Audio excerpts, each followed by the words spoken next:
Hi there, Lensday Wednesday watchers. As always, thanks for watching my channel. I really do appreciate it. This episode is the brand new 7200 2.8 LIS Mark III.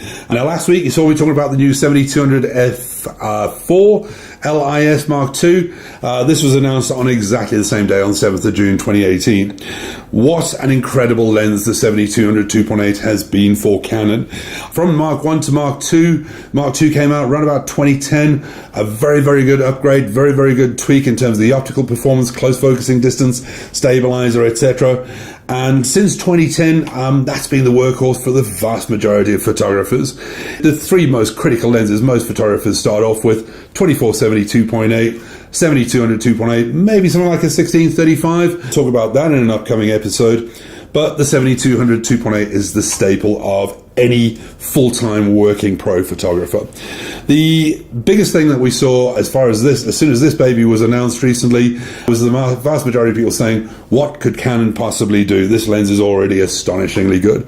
And to all intents and purposes, it's essentially a rolling upgrade. It's not a massive tweak. What they've added is the fluorine coating at the front and back. They've added the air sphere coating to the internal elements, specifically reducing flare and a lot of features, capabilities under low light conditions when shooting into bright sources of light. The end results are substantially better. Overall, the build itself has stayed exactly the same, that rugged workhorse tank-like build you're used to seeing out of an L-series workhorse lens like this. The weather resistance, all of that is exactly the same. The only change is a slight change in the color of the outside of that lens. We saw this color change around about the 100-400 Mark II, something that we're starting to do moving forward.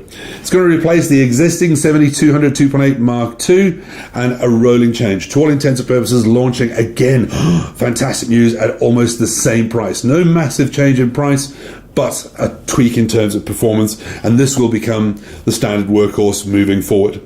As we thought, we were hoping for a big upgrade, but obviously that would come with a huge price, and we're actually quite happy with what Canon's done.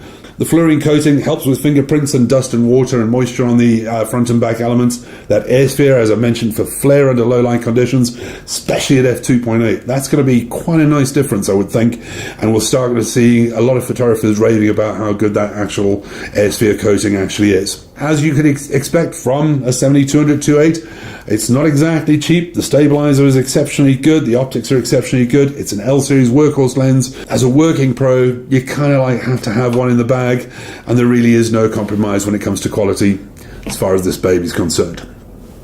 Anyway, that's that for this episode. As always, thanks for watching.